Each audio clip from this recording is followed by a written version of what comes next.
R तू हिरे माझा मितवा ह्या सिरियलच्या आजच्या भागामध्ये आपल्याला असं पाहायला मिळणार आहे. इथे शालकाच्या गावाला जाताना रस्त्याने ईश्वरी आणि अर्णव चहा पिण्यासाठी एका टपरीवर थांबतात. इथे ईश्वरी स्वतःच्या हाताने कॉफी बनवत असते, कारण अर्णवला कॉफी आवडते. तर तिच्या हाताला चटका बसल्याचं ती नाटक करू लागते आणि अर्णव घाबरतो. तिच्या हाताला फुंकर मारू लागतो. कुठे लक्ष असतं, काय गरज होती तुला कॉफी बनवायची, असं म्हणत तिच्यावर तो चिडत असतो. त्याच वेळेला चिडलेला चेहरा पाहून ईश्वरी म्हणू लागते, खरं तर मला अजिबात चटका वगैरे काही बसलेला नाही. मी फक्त तुम्हाला माझी किती काळजी आहे हे चेक करण्यासाठी मी हे नाटक केलं होतं. आणि तिच्याकडे तो रागारागाने पाहू लागतो. ती गालातल्या गालात हसत असते आणि थँक्यू माझी इतकी काळजी केल्याबद्दल असं त्याला बोलते. आणि तो लगेचच तिचा हात सोडून चेहरा फिरवून बसतो. मग ती त्याच्यासाठी कॉफी आणून देते आणि कशी झाली हे विचारते. तर इथे तो म्हणू लागतो, मला जितकी कडू हवी असते ना तितकी काही कडू झालेली नाही कॉफी. तर ती त्याला पुन्हा एकदा म्हणते, मी आहेच अशी, माझ्या हातातला मिठास त्याच्यामध्ये उतरला म्हणूनच ती गोड झाली आहे, असं म्हणत ती त्याच्याकडे पाहत असते. आणि तो तिच्याकडे एक कटाक्ष टाकून पुन्हा एकदा नजर फिरवून घेतो. त्याला खरं तर सांगायचंच नाही की त्याला ती किती आवडते. ती त्याच्या तोंडातनं कबूल करण्याचा प्रयत्न करत असते की तुम्ही एक दिवस नक्की कबूल कराल की तुम्हाला मी पण आवडते आणि मला तुम्ही आवडतात. पुढे आपल्याला ते तिकडे जाताना दिसतात आणि शालकाताईच्या घरी पोचल्यानंतर त्यांना समोर जे चित्र दिसतं ते धक्कादायक असतं, कारण शालकाताईच्या काकांना पॅरलेस झालेलं असतात. ते अंथरुणात खेळलेले पाहिल्यानंतर इथे सगळेजण विचारू लागतात की काय झालं यांना. मग काकू सांगू लागते की यांना पॅरलेसचा झटका आला, त्याच्यानंतर हे कधी उठलेच नाही, त्यांना 2-3 महिने झाले अशाच परिस्थितीत आहे. पण इथे शालकाताईंना आम्ही ओळखतो, त्या माझी मैत्रीण होती असं इथे ईश्वरी ओळख करून सांगते. आणि मग तिची काकू विचारू लागते, कुठे आहे शालका, बरेच महिने झाले तिचं आमचा काहीच कॉन्टॅक्ट नाही आहे आणि तिची फोनही लागत नाही. तर तिथे ती सांगू लागते की तुम्हाला सांगायला मला वाईट वाटते की 3 महिन्यापूर्वी कोणीतरी शालकाताईचा खून केला आहे आणि बातम्यांना पेपरला न्यूजमध्ये सतत चालू आहे, पण तुमच्यापर्यंत ती बातमी पोचलीच नाही वाटतं. आता शालका गेली हे दुःख आता ह्या दोघांना पचेनसं होतं, रडू लागतात. आणि मग आता आपल्याला त्या खुन्यापर्यंत पोचायचं, तर तुम्ही आम्हाला मदत करा, असं इथे अर्णव आणि ईश्वरी त्यांना सांगू लागतात. इथे त्या काकूंना अर्णव आता फोटो दाखवतो राकेशचा आणि विचारू लागतो, हाच शालकाचा नवरा होता का, कारण डाऊट आहे आम्हाला की शालकाताईच्या नवऱ्यानेच तिचा खून केला असावा. आता ह्या फोटोकडे दोघंही नवरा बायको एकटक पाहतात एकमेकांकडे. मग ते दोघंजण पाहू लागतात. खरं तर त्यांना एक भीती भरलेली आहे. आता त्या भीतीचं स्वरूप इथे खरं बोलावं का खोटं बोलावं ह्या प्रश्नात पडलेलं असतं.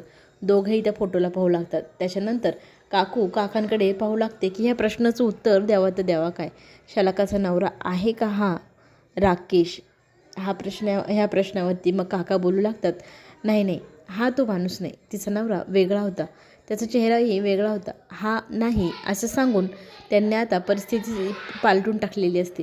दोघंजणं खोटं तर बोलत आहे, एकमेकांकडेही पाहत आहे. आता ह्या दोघांच्या वागण्यात जरा संशय निर्माण होतं आहे ईश्वरी आणि अर्णवच्या मनात. पण ते दोघंजण ठाम आहे की हा शालकाचा नवरा नाही. शालकाच्या नवऱ्याला पाहणारे हे 2च व्यक्ती साक्षीदार आहे. आता हेच जर नाही म्हणताय तर पुढे करावं तर करावं काय. पण अर्णव आणि ईश्वरी त्यांच्याकडे फोन नंबर ठेवतात. तुम्हाला कधीही गरज वाटली तर हक्काने, जसं शालकाला सांगितलं असतं ना तुम्ही, तसं आम्हाला सांगा, असा अर्णव सांगतो. आणि त्यांच्याकडे फोन नंबर ठेवून हक्काने पैसेही मागा किंवा काही लागलं असेल तर तेही सांगा असं सांगतात.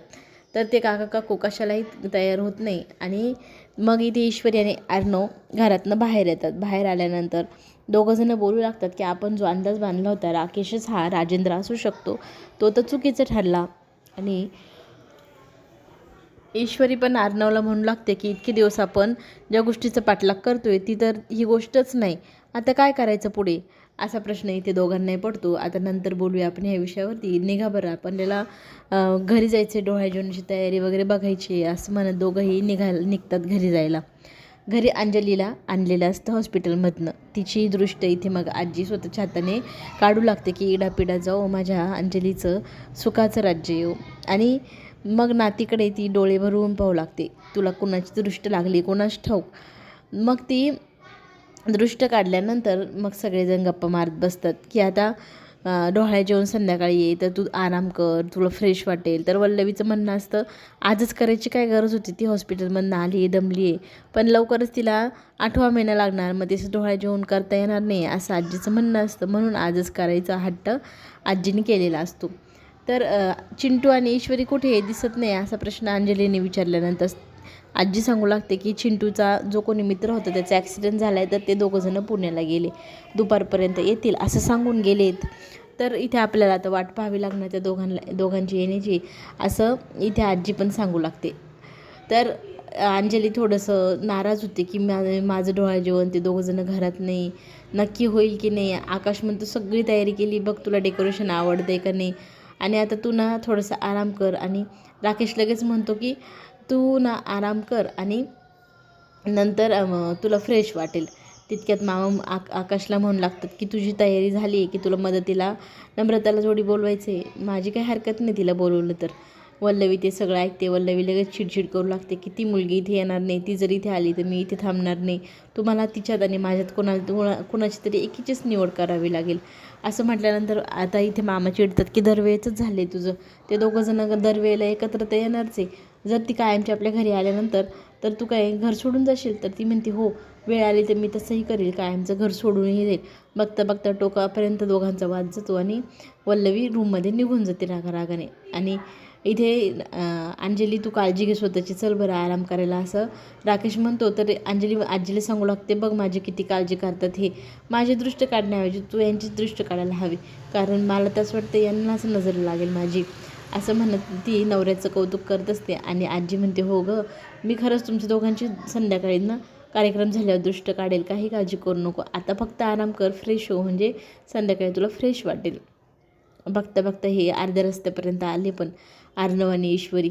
आता ईश्वरीला खरं तर प्रश्न पडला आहे की आपण ज्या गोष्टीला शोधतोय ती तर वेगळीच गोष्ट निघाली. आता हा राकेश आणि शलाकाताईचं काय कॉन्टॅक्ट असेल, काय नातं असेल, ते दोघंजण एकमेकांना कसे काय ओळखत असतील, शलाकाताईचा मोबाईल ह्या राजेंद्रपर्यंत कसा पोचला, या सगळ्या गोष्टी इथे आता ईश्वरीला त्रास देत असतात. अर्णवची चिडचिड होत असते की मोबाईल मग चोरला तर चोरला कोणी, आपण राकेशवर डाऊट घेतोय. पण आता पोलिसांना इथे ईश्वरी सांगते फोन करून विचारा तो फोन चालू झाला आहे का परत. अर्णव पोलिसांना फोन करून त्या मोबाईलचं लोकेशन काही मिळालं आहे का असा प्रश्न इथे पोलिसांना करतो. तर पोलीस सांगतात अजून तो मोबाईल काही स्विच ऑन झालेला नाही, तर तो जर झाला तर आपल्याला कळेलच, मी तुम्हालाही कळवेल आणि आपण लवकरच त्या व्यक्तीपर्यंत पोचू. ईश्वरीचं हे असंच म्हणणं असतं की आपल्याला तिथपर्यंत लवकर पोचावंच लागेल, नाहीतर आपल्या हातातून तो मोबाईल एकमेव पुरावा आहे तोही निघून जाईल, काही करून त्या मोबाईलचा शोध घ्यावाच लागेल असं दोघांमध्ये बोलणं चालू झालेलं असतं. संध्याकाळ झाली. इथे नम्रताला आकाशने बोलवलेलं असतं मदतीसाठी डेकोरेशनच्या, आणि ती इथे मदत करण्यासाठी आलेली पण असते. दोघंजणं एकमेकांकडे एकटक पाहत असतात आणि मामा त्यांना चिडवू लागतात की भरपूर वेळ आहे अजून, थोडासा आवरता घ्या असं म्हणत मामांनी त्यांना हा चिडवलेला असतं आणि दोघंही एकमेकांकडे पाहून हसत असतात. अंजलीचे मग छान छान फोटोग्राफ्स इथे मामा स्वतः काढू लागतात. बिचारी छान दमलेली असतानाही छान छान असे पोजेस देऊन फोटो काढत असते. आणि इथे लवकरात लवकर डोहाळे जेवणाची तयारी सुरू करा, आवरा अशी गडबड चालू झालेली असते. तर अंजली म्हणत असते की नाही, ईश्वरी आणि अर्णव आल्याशिवाय हा कार्यक्रमच चालू होणार नाही. आणि नम्रतालाही आजी विचारू लागते की तुझी आई आली नाही कार्यक्रमाला की येणार की नाही येणार असा प्रश्न केल्यानंतर नम्रता सांगू लागते की आईला अजिबात जमणार नाही, बाबांची तब्येत खराब असल्यामुळे तिने न येण्याचा निर्णय घेतला आहे. हे कळल्यानंतर वल्लवीच्या जीवात जीव येतो. आता आपल्याला कुठेही जायची गरज नाही, कार्यक्रमात थांबू शकतो, पण थोडा भाव खाण्यासाठी ती इथे म्हणू लागते की नम्रता आली वाटतं तू, इथं तुझी काही गरज नसताना तुला इथे बोलवण्यात आलं, घरच्यांपेक्षा दारच्यांना जास्त जीव लावतात आमच्या घरचे, आणि असं काही माहिती इथे टोंट मारून बोलू लागते. तर मामा म्हणू लागतात की तू असं का बोलत आहे तिला. तर ती म्हणते मग तुम्ही नका सांगू मला कसं बोलायचं आणि कसं नाही. आता नम्रताच्या बाजू घेऊन इथे मामा बोलत असतात, वल्लवीशी भांडतच असतं की मला तुमची गरज नाही, असं नाही तसं नाही. तर आजी आता इथे वल्लवीला थांबवत असते की तू कुठेही जायचं नाही, कितीही राग आला तरी, तू जर नसेल तर हा कार्यक्रम पार पाडणारच नाही, मला दुधात मिठाचा खडा नको. तर वल्लवी लगेचच म्हणते बरं आई तुम्ही म्हणताय म्हणून मी इथे थांबायला तयार झाले, नाही तर माझी अजिबात इच्छा नाही थांबण्याची असं आजीने इथे कौतुकाने सांगितलेलं असतं.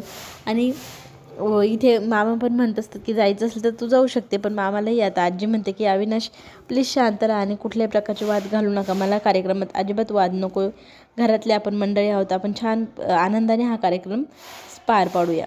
बघता बघताच रात्र झाली, सगळेजण आलेही त्या कार्यक्रमासाठी, पण अजून ईश्वरी आणि आपली आर्नव काय आलेले नसतात.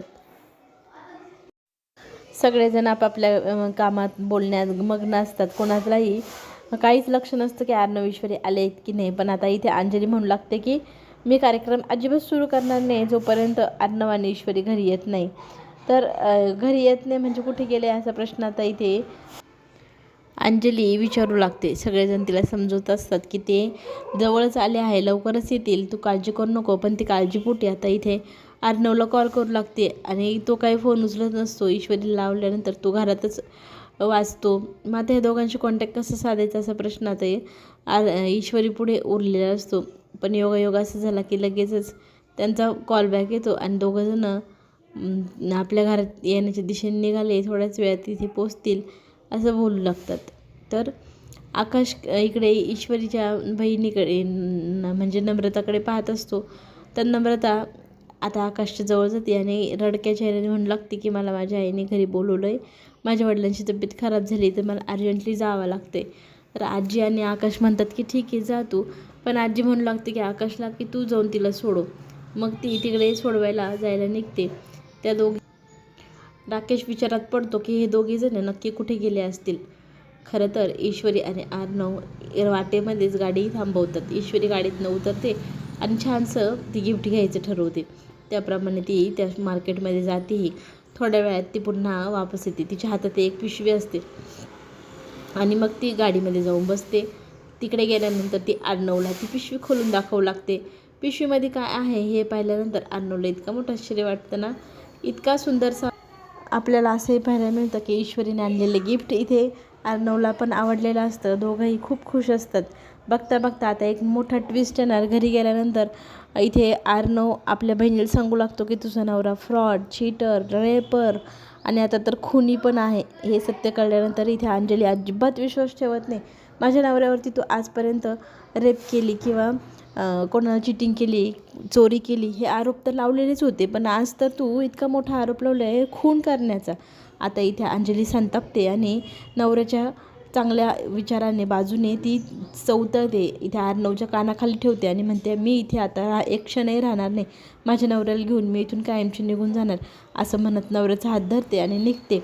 तितक्यात तिच्या पायाला आणि तिच्या पदराला इथे अर्णव घट्ट पकडतो आणि म्हणतो की माझी आई मला सोडून गेली आहे, पण ताई तू मला कधीच सोडून जाऊ नको ना, असं तो म्हणतो आणि ती त्याच्याकडे प्रेमाने पाहते. आता ती काय निर्णय घेते, खरंच घर सोडून जाईल का भावाला माफ करेल? चला तर मग आपण पुढे नक्की पाहूया काय होणार. चॅनलला लाईक आणि सबस्क्राईब नक्की करा.